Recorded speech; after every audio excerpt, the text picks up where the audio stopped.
Hello, hello, and welcome to the Weeder Life podcast. I'm your host, Erica Weederlight, and I am the CEO and founder of We the Light. I help humans who feel inadequate, broken, self-conscious, and shamed around their sexuality to reclaim their aliveness, their power, and to have a renewed relationship to pleasure while preparing themselves to feel hella confident to date others and themselves. AKA, I'm guiding people to live their #best lives. I have to give you a fair warning. I do unfortunately swear like a drunken sailor, so if you do have little ones by you, just be sure to pop in some earbuds. All right, friends, let's buckle up and let's rock it to this week's episode.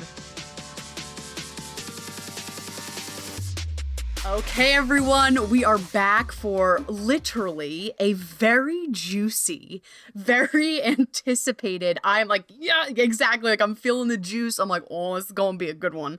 Like, this is going to be a good one, a rich one. We're having an amazing human today, Dr. Tara. She is a wealth of information. If you want to get lost in a spiral on Instagram, you have to follow her. I think I stalk her most of the time. Like, yes, she's so phenomenal. Dr. Tara, there's so many amazing things about her, but I'll give you a baby bio. She is a tenured professor of relational and sexual communication. She's an award-winning researcher, a new age sex and relationship coach at lovebites.co, a podcast host. She has an amazing podcast with awesome guests.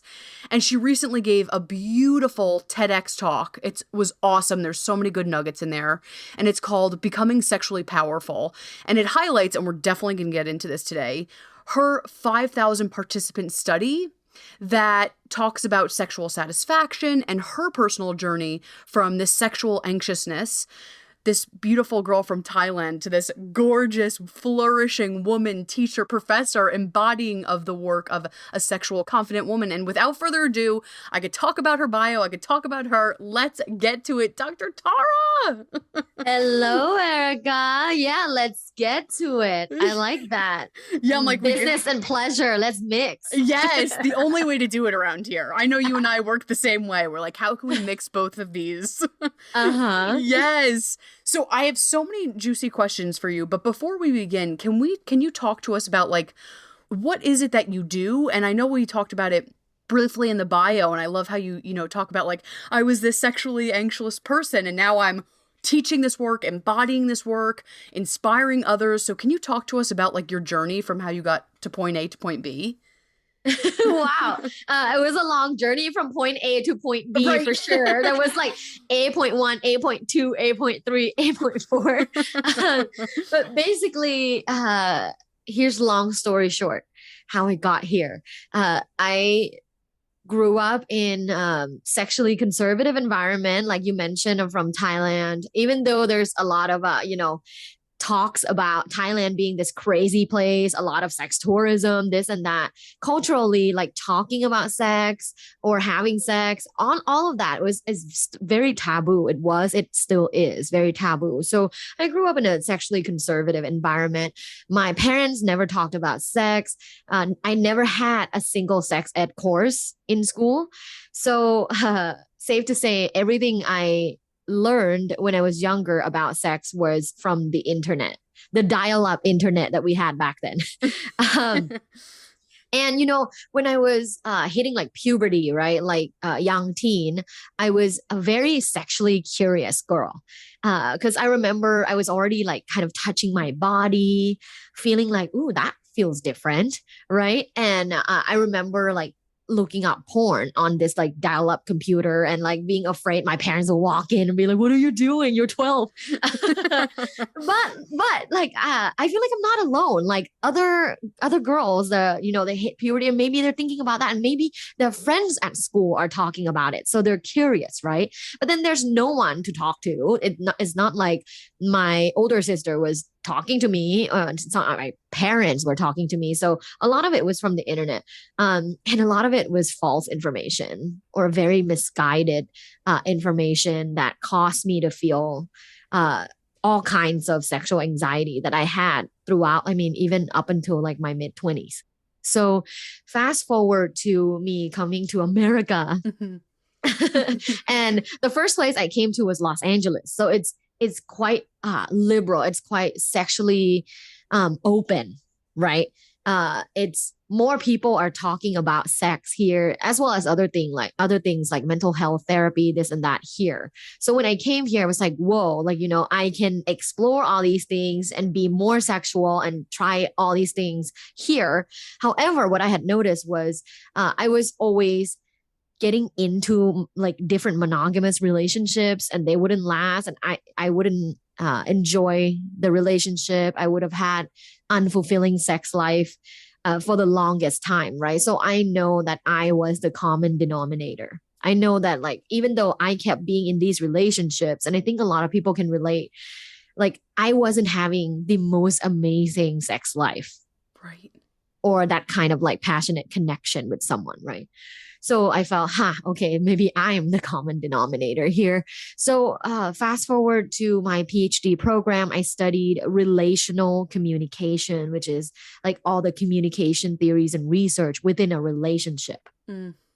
And I studied with really inspiring professors. And at that time, my roommate, AKA my best friend, and I were watching a lot of Sex in the City. So I learned a lot of American culture, whether or not it's right or wrong, from Sex in the City. I love it. That is the best thing I've ever heard. I love like a 25% part of every character, you know, like there's something like I hate about this person, but I'm like, oh my God, why do you have to act this way? But then I also like love 25% of you. But anyways, I remember quite vividly feeling like Samantha Jones is the shit. Like, she's the shit. She's awesome. And she was going for what she wants. She was sexually unapologetic, having all of these pleasures and orgasms, speaking her mind and succeeding in career, right? And even though it's like a fictional character, I felt quite inspired by all of that. And I'm like, I want all of that. Yes. So at that point, I had a big shift internally. And I chose to make a change. I'm like, you know what? No more this mediocre sex life and like not connecting truly with a partner. Fuck this. I'm going to change. I'm going to look into what I can do and experiment on different things to see what works for me. So embarking on this journey was long but very fulfilling road. I'm like, it sounds great. A very stimulating road. But it was at the same time where I landed my dream job as a professor at Cal State University, Fulton.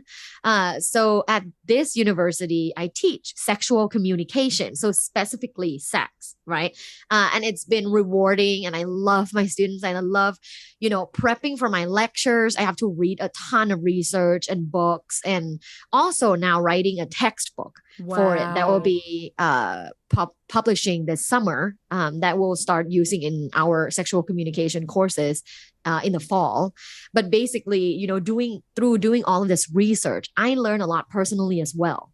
And I also I'm like a mix of like believing in like energy and crystals and like all the things you can't see in life and scientific research. Like, I'm a mix of both of that. So I also tried other things. I tried, you know, rubbing like crystals around my womb area.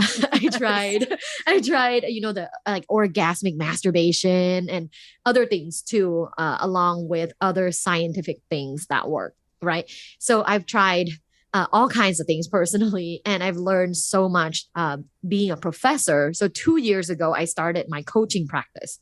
I thought I'd start a new age coaching practice where I coach people in a non-traditional way to achieve their whatever sexual goal is. And it's explicit. So I could be, you know, coaching a woman who has body image issues, and I'd be like, I want you to take your clothes off and show me your body. And they were like, is this therapy? I'm like, no, it's coaching. But I want you to go through this discomfort to come out on the other side that you want to be. Like, you told me that's your goal, and here's my method. I want you to listen to me, right? Same with men. I sometimes ask them to show me their dick. Right. non-traditional, right? It's new age, but I have a feeling through this method, it's refreshing for a lot of people. It Mm. might not be comfortable for a lot of people, but it's definitely comfortable and refreshing for a lot of other people. So Yes. through that, I did that 2 years ago. I started that, and then I started my podcast last year to really reach out to more of the mass, talking about sex and just normalizing sex and sex talks. So that's my story. That is amazing. It's such a good story. There's so many like things that we could like pull apart that I love, like religion, and like there's so many different questions and roots, and we'll Mm-hmm. get there, but like from religion to, going the Samantha Jones route. But something that I wanted to highlight and I love about your work is you really hold both academia and embodiment, because I kind of see, right? Like I see both. Like some people are so in their heads and they're like, this means this means this means this. And then some people are so woo, and there's nothing wrong or bad with it, or so woo that like are dancing in the forest. I'm like, yes. So I love that you Right. merge both together and you're like, scientifically, this is this. And I'm also down to try some woo stuff. Why not? Yeah. You have a really beautiful, holistic, um, view of this work, and I really appreciate that about you, that it's a full body, full holistic view of the work, which is refreshing. Thank you so much. That means a lot. Yeah, like I truly believe in both. Yes. I believe in, scientific research, but I also believe in things we can't see or truly know. Yeah, no, that's so good. That's amazing. Can you talk to us about, the transition like we talked about from, this girl that had religious Hmm. conditioning to Samantha Hmm. Jones energy, which we love a Samantha Jones energy. And I'm like obsessed. I'm like, thank Oh God. yeah, like here's sushi all over my body. Come I on, love boy, eat it.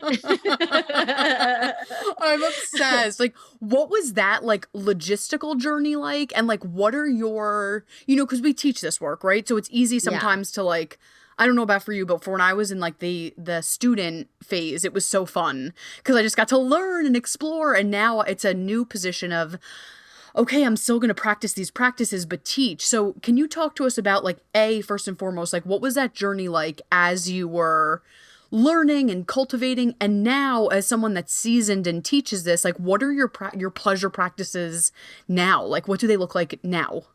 Oh, amazing question. Wow. Okay, so my transition.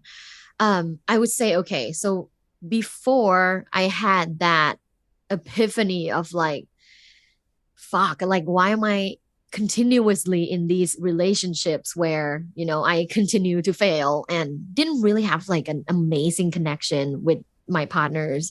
Passion was like peripheral. So, uh, safe to say, I grew up in a religious way, in my head, not necessarily a bad way, because it provided some structures that I needed to flourish as a child. It provided, community, love from my parents. And so I don't want to discredit religion or religious affiliation or community, because I do Yes. think there are positive things from it. However, there were things that were limiting, and things like being sexual is bad, right? Especially if you're a woman, especially if you're a girl. A girl should be pure, a girl should be like innocent and a virgin, right? Um, that image and narrative definitely fucked with me a lot when I was in my late teen years, like 18 years old, like 18 to 20, because I wasn't that person, right? I had lost my virginity, and I want to teach this term. So now in sexuality research, we call it sexual debut. We Yes. in research we don't say when someone lose their virginity anymore, because that has a bad connotation, bad meaning. So we say it's your sexual debut. Oh, I'm So obsessed with that. Thank you for sharing. right. That's so Yeah. good. Yeah. So I sexually debuted early, right? Like my parents didn't know this, but I sexually debuted early. I sexually debuted, I think, 15 or 16, about around there. And uh because of that narrative of like, oh, you're supposed to be a young, pure girl, a virgin, an innocent girl. And that's the kind of girl that's a good girl. That's the kind of girl that will grow into a wholesome woman. Uh, I had always thought, then I'm fucked. Then I'm probably going to hell, or just, not, I'm not worthy. Like, I'm not worthy. No one's going to want me to be their partner in the future. No one's going to want me to be their mother of their children because I'm so sexual. Right? Because being sexual, and if you watch like television show from when we were young, women that were sexual were bad women. Yes. Would you agree? Totally. Even in America, right? Yep. Sexual women were like this wild creature, like not a wife material, not a girlfriend material, not someone who's like trustworthy. Yes. Right? Yes. It's so the horror, what is it? The pure or the holy or the horror complex that we have so deeply embedded in this culture. Yeah. So same with Thailand, like all of the TV shows, movies, the good girl is innocent, never had sex. She's a virgin. She's like, oh my God, like he held my hand and I get these butterflies. And then the woman is like, oh, I'm like fucking horny and I want to fuck. It's like a bad woman and not worthy. So like, yeah, this is multiple years of me being conditioned to feel this way. So of course I am anxious when it comes to sex. Of course I'm anxious masturbating or questioning like, why do I want to masturbate every day? What is wrong with me? Until later in my late 20s realize daily masturbation is good. Didn't know any of that when I was younger. Definitely effed because even masturbating, I felt guilty. Right, of course. Why do I want to masturbate every day? Why do I have this freaking urge? Like, I want to be a good woman, a good girl, right? All of that. I mean, you can even just unpack that for hours. But from that, skipping to, me feeling like Samantha Jones, there was that first epiphany in my late 20s of I don't want to feel passionless in relationships anymore. And I feel like I'm the problem. So my first journey, I guess my first practice in this journey was through a sex coach. I met with a sex coach. And at that time, I didn't know much about like the coaching realm. So I met with a sex coach and it's a he, and he's bisexual and he's very sexual. And he coached me out of guilt, out to the light. And through that process, which was almost 1 year. So I want to mention how like shifting your perspective and doing things to change, like it's gradual, right? Yes. Whenever I tell people like you should try sexual meditation, for example, they try one time and they come back and they're like, that didn't work. I'm like, well, it wouldn't work one time. Like it's something that you do it's like eating healthy. Like just because you eat like one salad doesn't mean you get healthy immediately. So I started seeing sex. That was my first step, was a sex coach. At that time, I was also seeing a therapist, but because they do different things. And after my journey with the sex coach, I started doing like journaling, meditation, and tried basically all of the other sex things that are out there. I went to tantric solo sex events. I went to sexual tapping events. I went to orgasmic masturbation event. So I tried different quote unquote remedies from sexually constrained to sexual flourishing. And so through all of these things that I choose to do, I felt more and more and more confident each time. And a couple years later, I would say right now, I'm at a 10 out of 10 confidence. I feel great about myself sexually. I don't ever hesitate communicating for better sex, for better connection.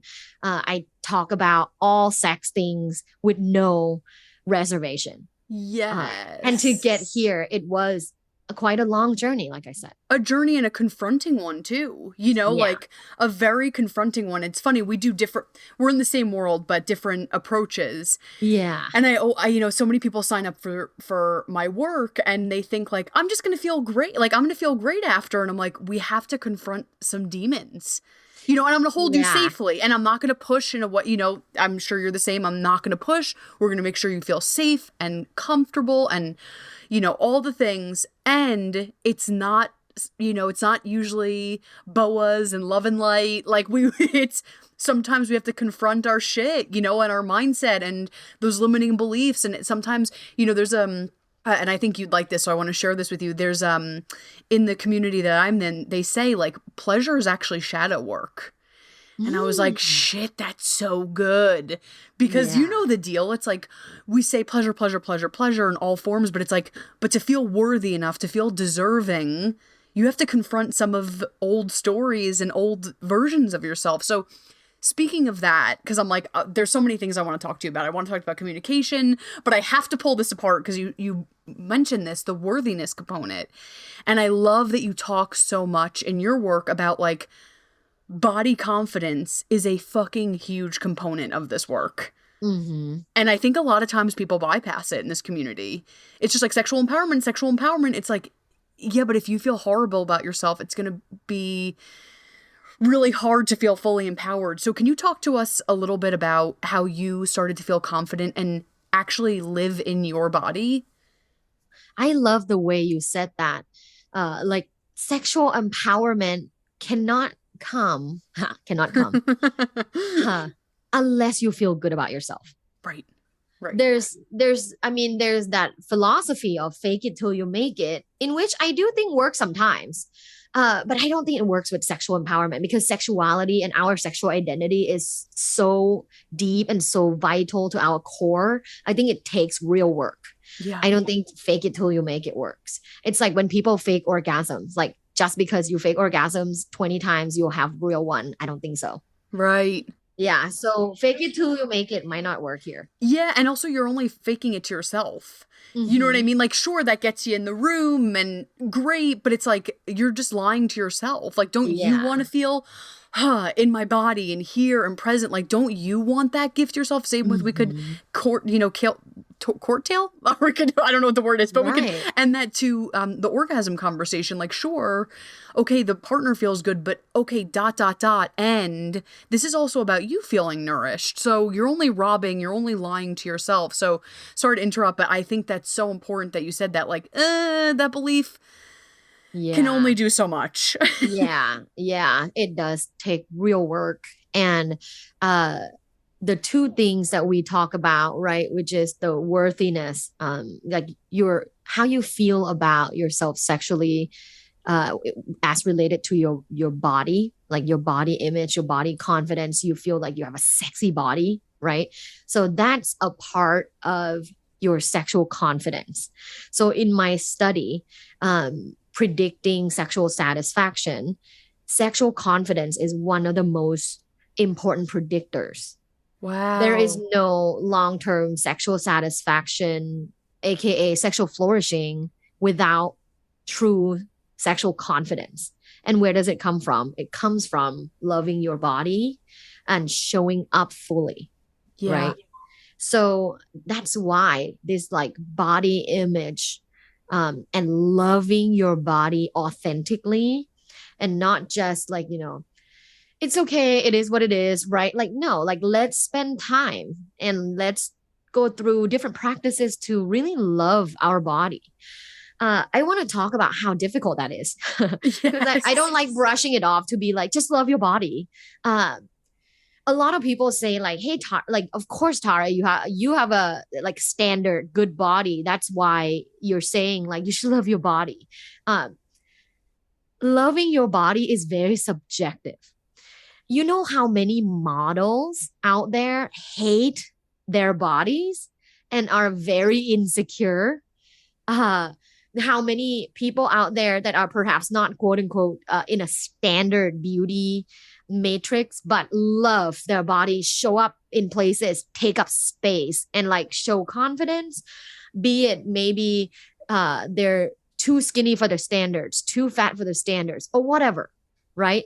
I think loving your body is a choice and you have to choose it like every day. Yes. Look in the mirror and you have to choose it subconsciously. It takes 5 seconds, but you have to choose it every day. Yes. So, I used to feel super self-conscious about my body. Any of my ex-boyfriends and girlfriends can say that because they know it from me. They know it from when my body get tensed up during sex or when I'm in the bathroom and saying self-deprecating things. Because that's toxic and that's what I used to do. And it's terrible because for 10 years, being a young girl, telling myself like, gosh, I'm like so unsexy. I'm pretty much, I was really, really skinny. So I'm pretty much like just a board, right? I've no tits, no ass. I'm just a board. I don't feel sexual. I feel a lot of sexual energy, but I don't feel like a sexual woman because I don't have the quote unquote woman parts. So yeah, I hated my body for the longest time. And the part of me choosing to change was also choosing to do things actively every day to love my body. Things like looking in the mirror and saying, you have a great body, baby girl. Yes. Yes. That's what I did this morning. Sometimes I like look at my body, I caress my arms, I like touch my boobs and I'm like, you look great. It's just something you have to choose to do. Yes. Right. And it is difficult and it takes time, but you'll get there. Do it every day. Speak positive self-talk every day. So that's a huge part of sexual confidence, in which in my study of 5,000 subjects, we found that predicts sexual satisfaction. So another thing that you said, worthiness, and feel like you're worthy of pleasure, of connection, of taking up space, of allowing the other person to pleasure your body without rushing to the end of sex. All of that is your sexual self-esteem, right? Self-esteem is a huge part of how you show up. Totally. Yeah, it is, right? Like Totally. It's like 80% of who you are, it's right? True. When you have low self-esteem, it affects everything. Same with sexual self-esteem. When you're questioning your worth, here's the symptoms. Here's what happens when someone has moderately low sexual self-esteem. They rush sex to end because they don't think they're worthy of the time of their partner to be putting in for their pleasure. They perhaps psychologically don't like receiving oral sex because they don't feel like they deserve the pleasure. They don't want the other person to spend time on them. They don't like the other person pleasuring them outside the bedroom because they just don't think that their body and who they are is worthy of receiving affection outside of what is also beneficial for their sexual partner. So all of these is how you show up. It's the symptoms of low sexual self-esteem. And I think millions of people have it. Millions. Yeah. Yep. Yeah. And I had it too. And I had to undo a lot of the thinking and the beliefs in order to change. Right. So now I'm like, oh, give it to me. Yeah. Shower me with all the love and affection and all the sexual pleasures. Like I shall be here because I'm worth it. But at the same time, I'm also a generous lover because I feel so good about myself and how I approach sex and my sexual skills, really. So I'm like, oh, I'm the shit. So let me pleasure you and show you how this is done, right? And through positive psychology, which is my partner also giving me positive feedback, it's a great cycle. Because then I'm like, I know I give good pleasure, right? So all of that is necessary. So what we talked about was sexual self-esteem, super important, attached to your worth and show up in different places. And then sexual confidence, which is pretty much how you feel about your body and how you show up. I love that. I have 2 frames that I want to pull from that because that's so good is there's a quote, and I think it's actually really relatable, and it's from, and I learned it from Mama Gina. She showed us the movie Dangerous Beauty, and in the movie, yes, Dangerous Beauty, the mother was talking to the daughter, who's actually becoming a courtesan, and she was saying to the daughter, I might be butchering this, but I believe the quote was, to give pleasure is to know pleasure. And that was Oh, so that's so good. Isn't good. that awesome? And it's so true I'm because writing this down. isn't that fucking amazing? Yeah, to give wait, hold on. To know pleasure. No, wait, hold on. Help me. To give pleasure is to know pleasure. That's it.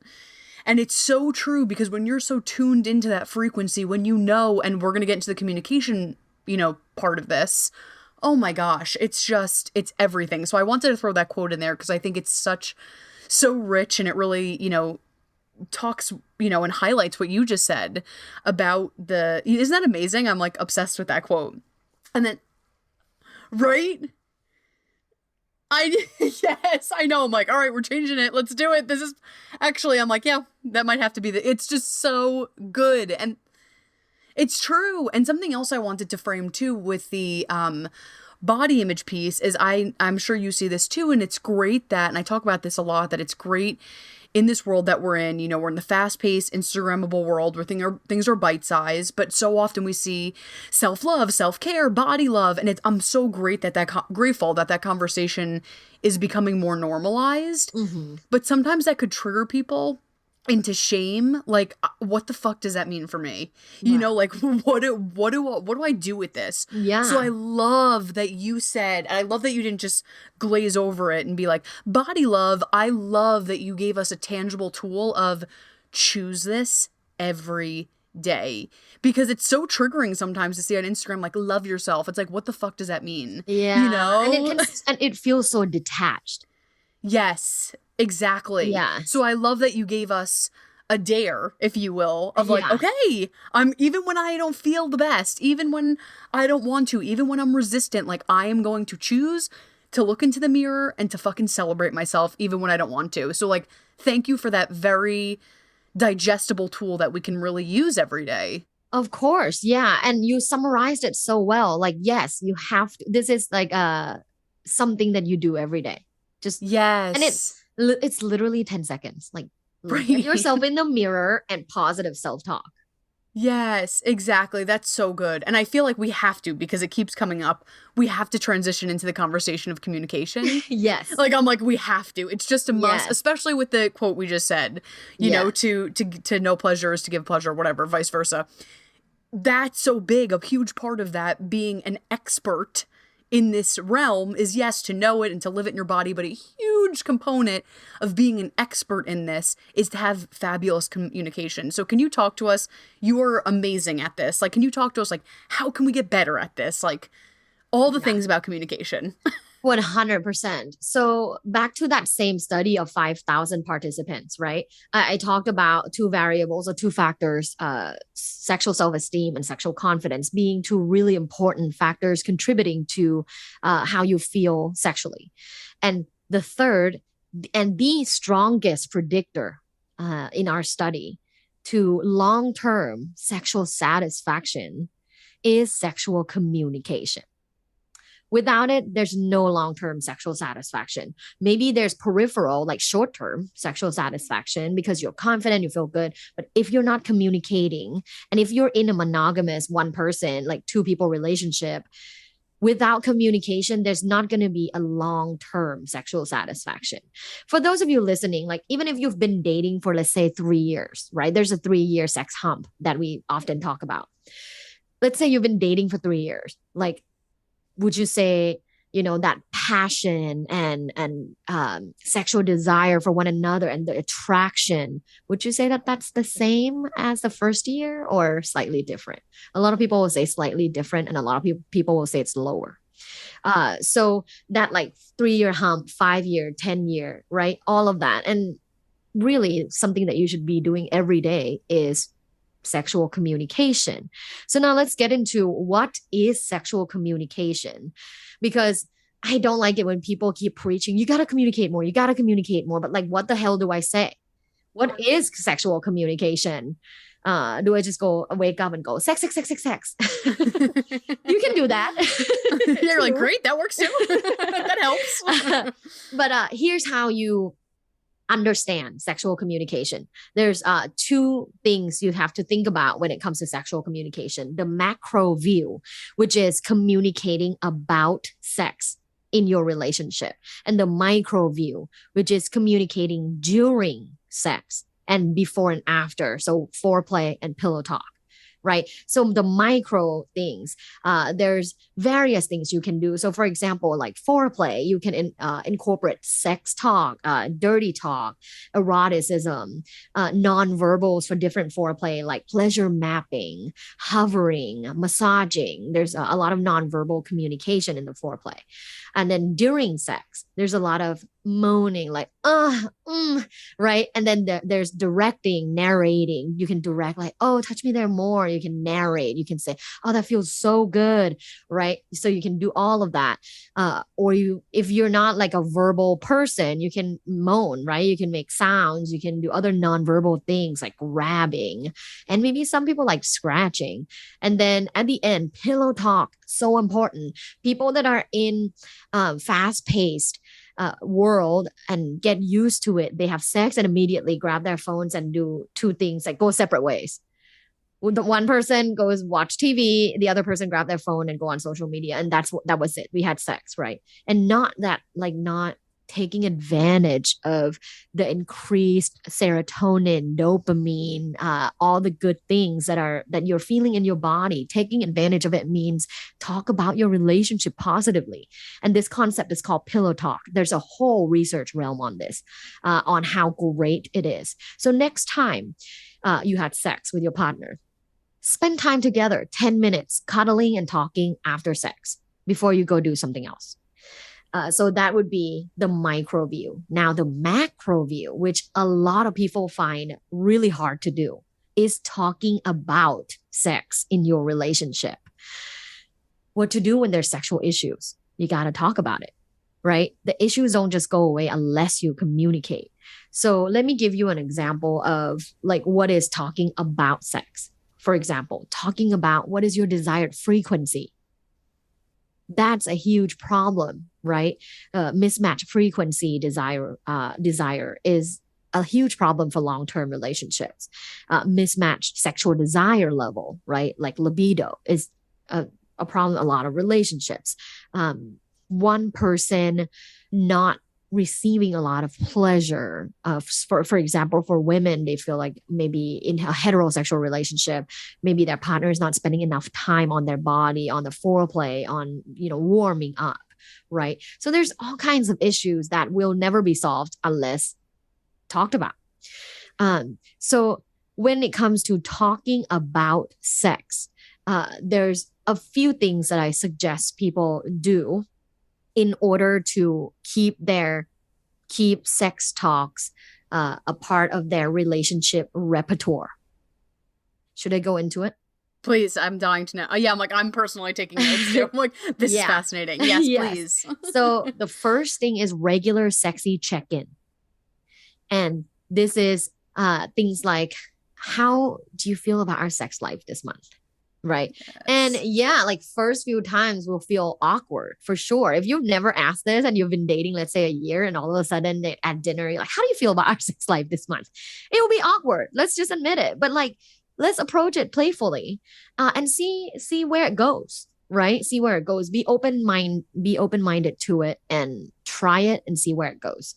So what I try to do with my partner is I ask that once a month, and I ask, how did you feel about our sex life this month? Right. And of course, we're adults, we're really busy, we have life things.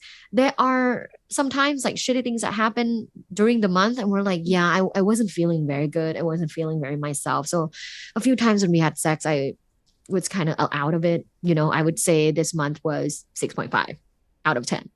Right. And then it invites conversation.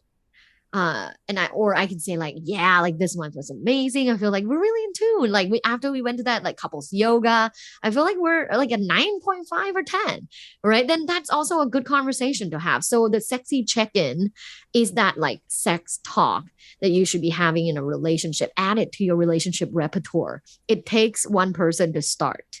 And then after that, do it once a month, and it will get more comfortable later.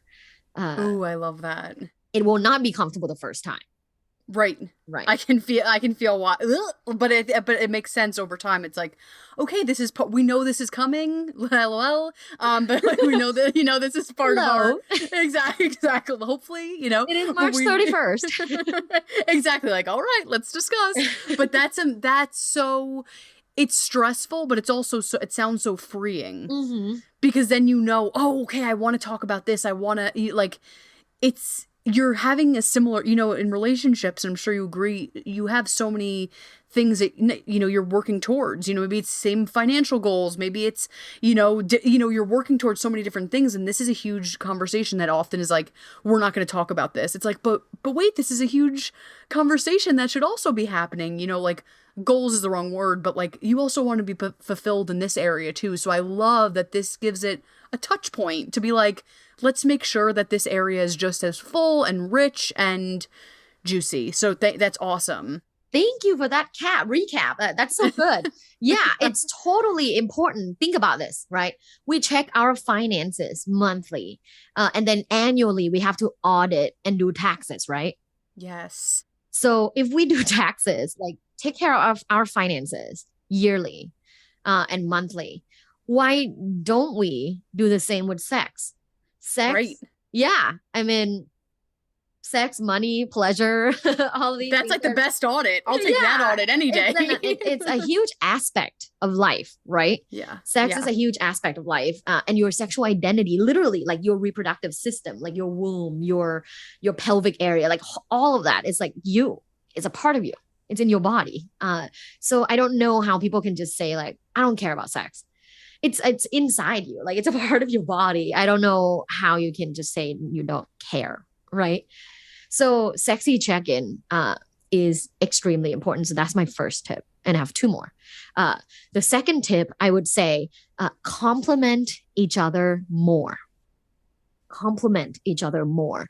And this is not related to like love language or complimenting on, wow, like you're such a good organizer, or like, oh, you're like, you did the dishes really well, or like, thank you for doing the finances for us. Like, thank you for booking this trip, right? Like all of that is necessary. And I hope everybody already knows that you have to appreciate your partner. Like that's important. Being grateful and appreciative is important.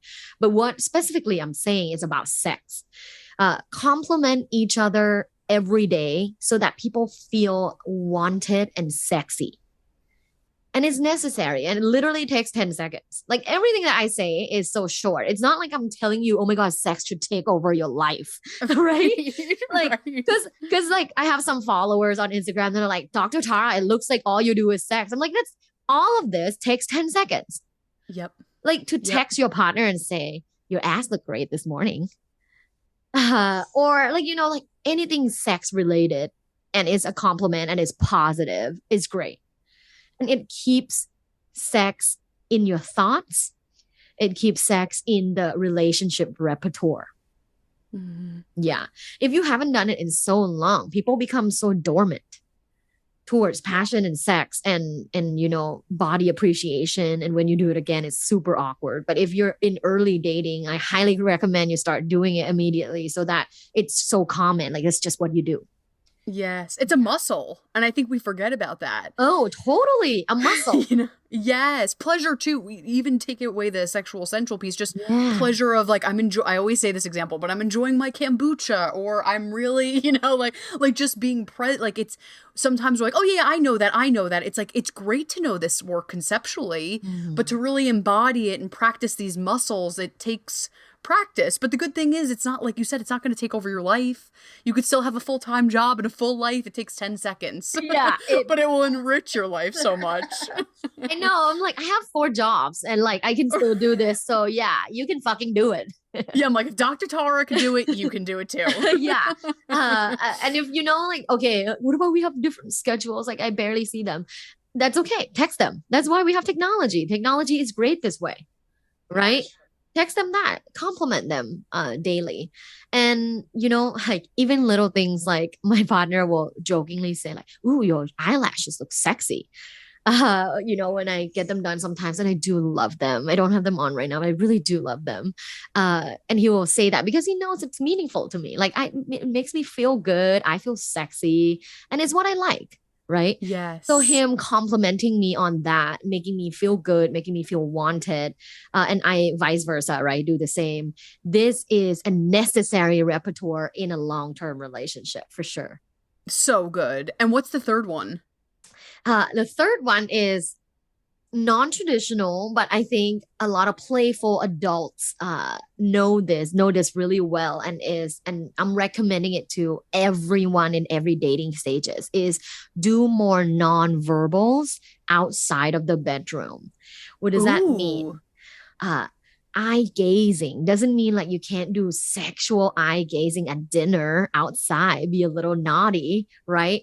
Touching the thigh on a date, right? Of course, with consent. Like I'm using myself as an example. I'm in a relationship with someone. Like that's something that we do, right? Maybe like slap on the ass or like grabbing the arm intentionally, maybe like kind of like heavy breathing near the person, maybe playing with their hair, maybe caressing the back of their neck, but basically do more nonverbals outside of the bedroom. This is a communication tip, a nonverbal communication tip. Extremely necessary because, you know, here's exhibit A. People have been, let's say a couple has been together 3, 4 years, is a little bit sexually estranged, maybe has sex once a month, right? Very common situation. Uh, the person that hasn't been touched for so long starts getting touched by the other partner because they want sex, right? Is very tense. This person that has been touched for so long tenses up immediately.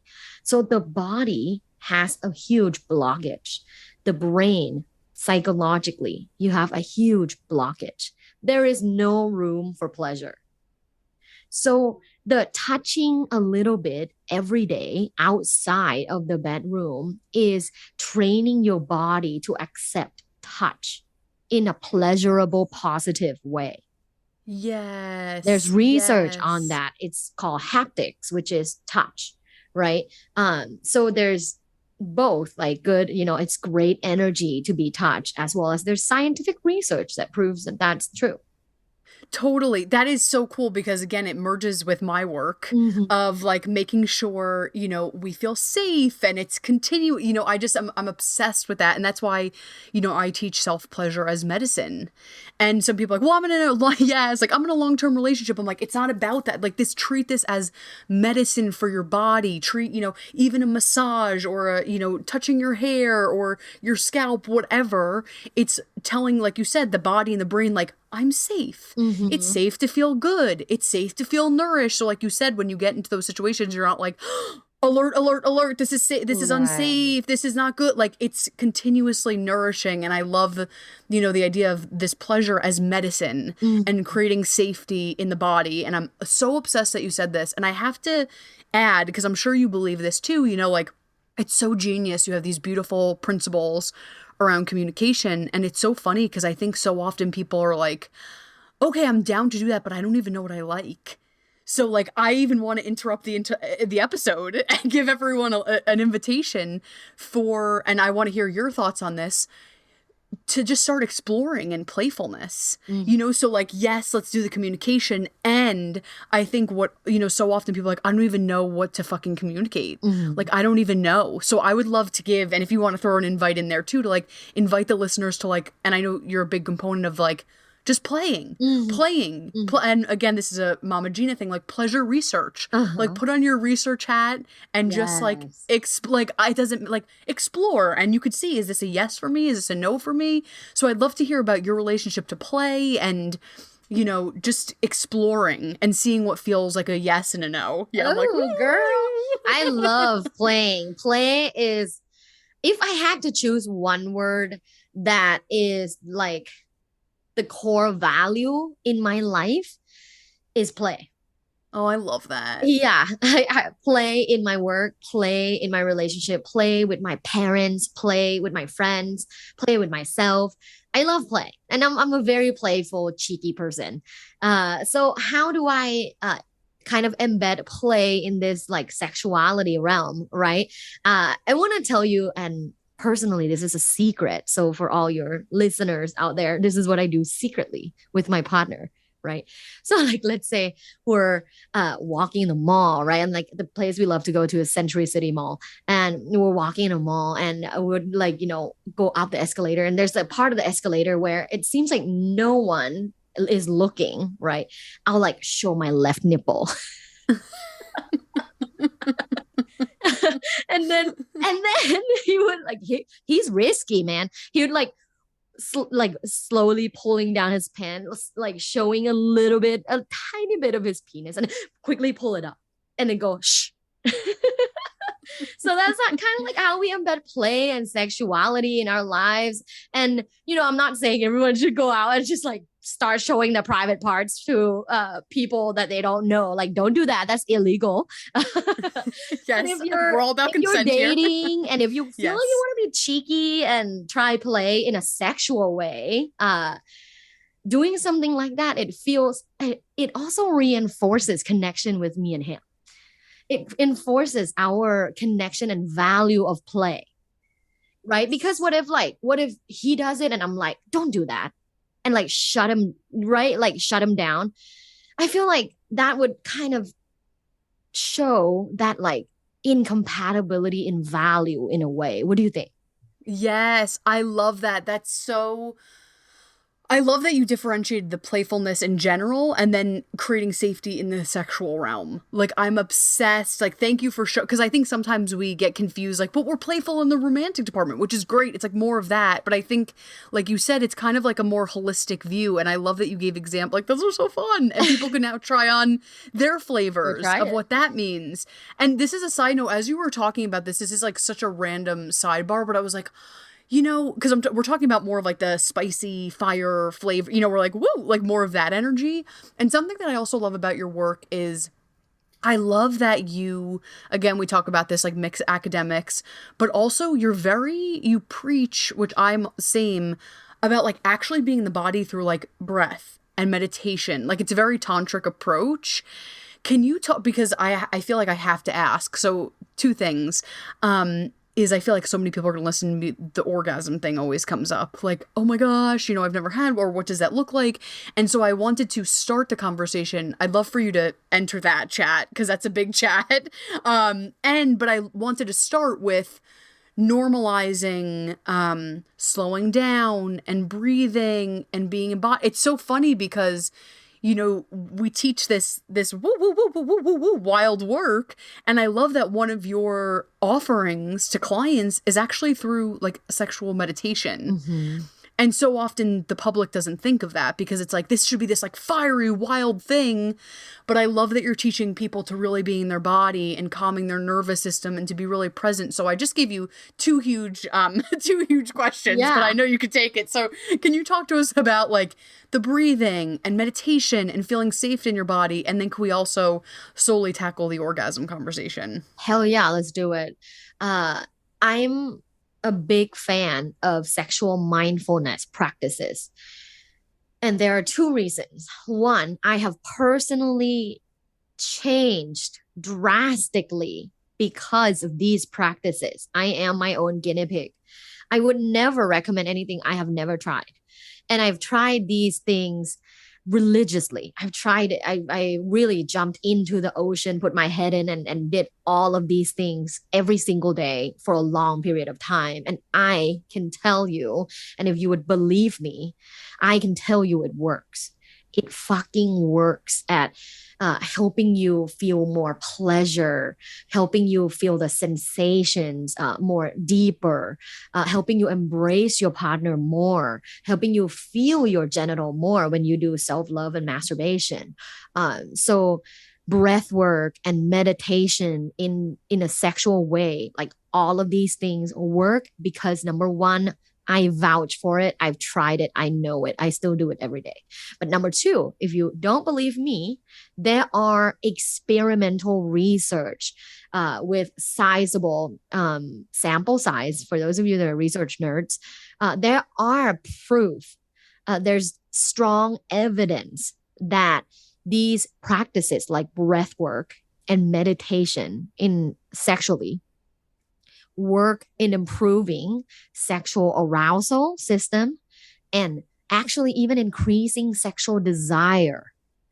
There's studies that show strong evidence for these mindfulness practices in enhancing sexual experiences. So yes, I say it works. Research says it works.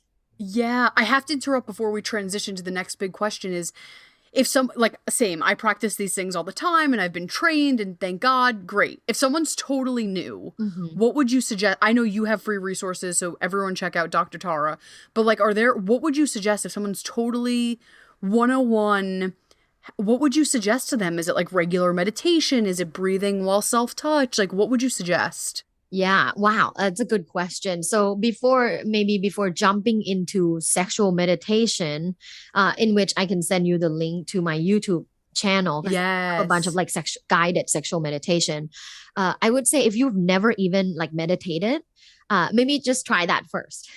Yes. Yes. Which is, I'm a quite lenient person. I tell my students, how about try sitting still and breathing in and out through your nose for 3 minutes?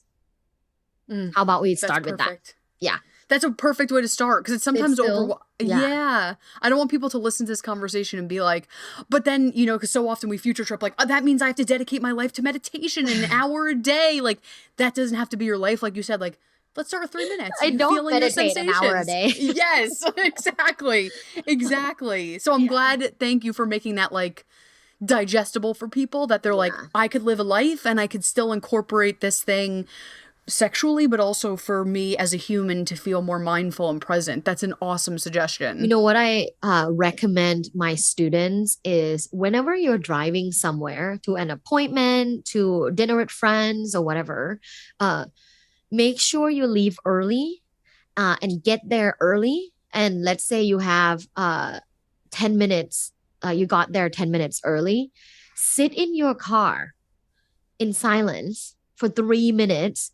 Close your eyes and sit still. Breathe in and out of your nose just for 3 minutes before you leave the car.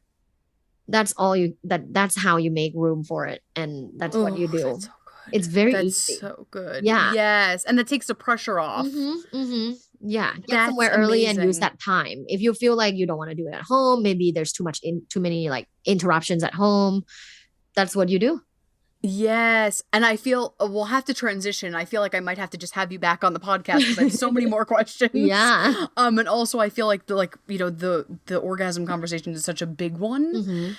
But I know people are going to listen and I know it's a huge component of your work. Like, can you give us the baby bits, the cliff note? And again, we'll have to have you on for an extended version.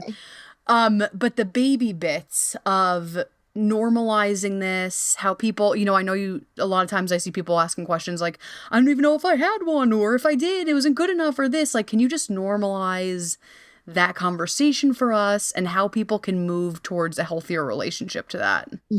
Love it. Love that we're talking about this. It is, a huge topic to millions and millions of people. So yeah, let's talk about it. Number one,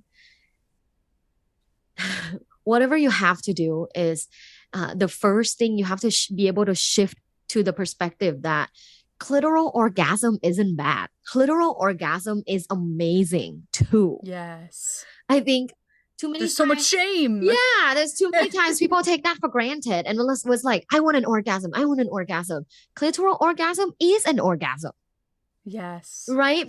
So focused on this vaginal orgasm and quote unquote G spot. And I do quote unquote because even in the sexuality research realm, there's no consensus on whether or not that exists.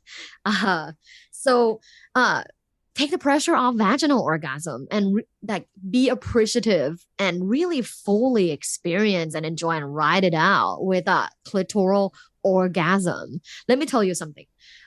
In brain science, right? And the chemicals that's being released when you experience an orgasm.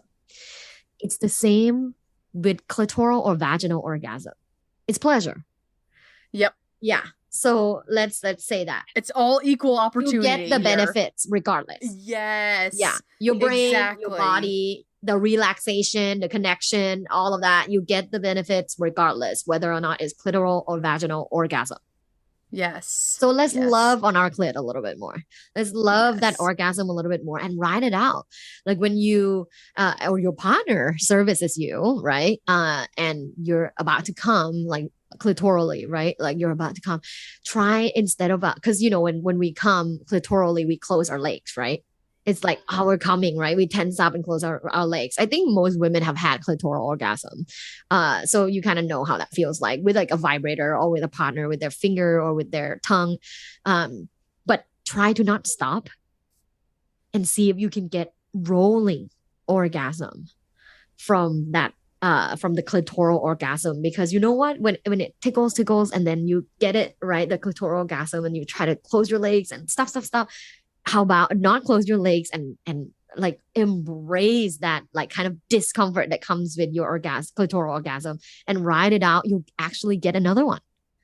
Yeah. So that breathing. Yeah, I'm like, woo, breathing through that one. Breathe in and breathe out, and the exhale shall give you another one after that first one. So that's like maximizing your clitoral orgasm. Now, the G spot and vaginal orgasm. I want to first say, I believe in the G spot because I experience it personally.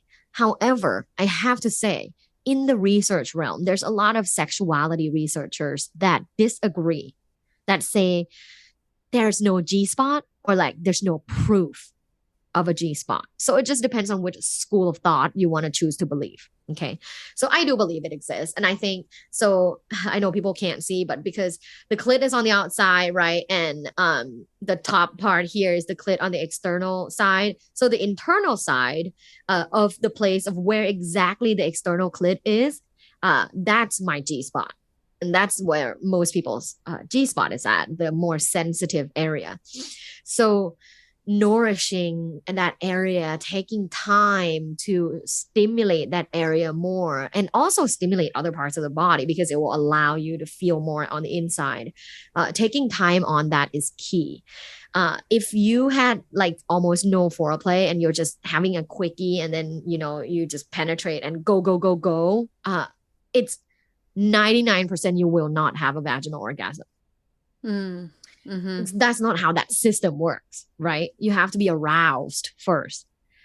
If you're not aroused, your vagina isn't ready to even receive the pleasure. Now, talking about vaginal orgasm and what it feels like, here's what it feels like for me, right? It feels like you have to pee. Yeah. Like when people ask me, I've never had an orgasm. Like, what does it feel like? It feels like it builds. And typically through like, for me, like doggy or cowgirl. Cowgirl is pretty good for me. Depends on the person, but it's pretty good for me. Through cowgirl, I will have a feeling of like it builds, meaning like I get like goosebumps and it feels like ticklish almost on the inside. And then it will feel like I have to pee. That's the orgasm that I experience. Or at least that's how I conceptualize it for myself. Totally. Yeah. And when people talk about multiple orgasms, it's because like, okay, let's say you take a break, right? You just came, you cuddle and then you touch each other more, you kiss more, maybe you talk about, oh, that was amazing, and then maybe you want to another round. The female bodies can have multiple orgasms, right? So if you explore your body and learn about your body in a way that you know how to kind of trigger that, how to induce that, you can definitely experience it again. Yes. Yeah. So that exists. That experience of orgasm exists. I don't want it to be a pressure though. Yes. Like clitoral orgasm again is freaking amazing too. Like me and my vibrator we're best friends. Yes, and I want to pull out, again, there's so many good things here. There's so many good highlights, but what I really want to pull out here is just the pleasure conversation. Like, it's just the pleasure conversation. I love that you're moving it to the whole body experience. So instead of that being the goal, being like, well, experiencing just pleasure, like what would it feel like to really feel pleasure in all areas of your body? How would that feel? I love that. And I have to throw this in because it's so good. It's, it's funny because the clit has no other purpose, just for, it's purely a pleasure organ, which is so hilarious. You know what I mean? Like it serves no fucking purpose besides pleasure. So I love that you're like taking the shame away. It's like, hell yeah, that's its purpose. So let's use that purpose, like let's play with that purpose. And like, it's just sole purpose is for pleasure. And that's here so for cool. a reason. And that's the reason. Yes, exactly. That's so good. I'm like so annoyed because I'm like, how is time real? Like, why have we been talking? Like, I'm like, I have so many questions for you. You're such a joy to be around. Like, it was so good. Thank you. I'm like, yes. So I'm like, we are the light.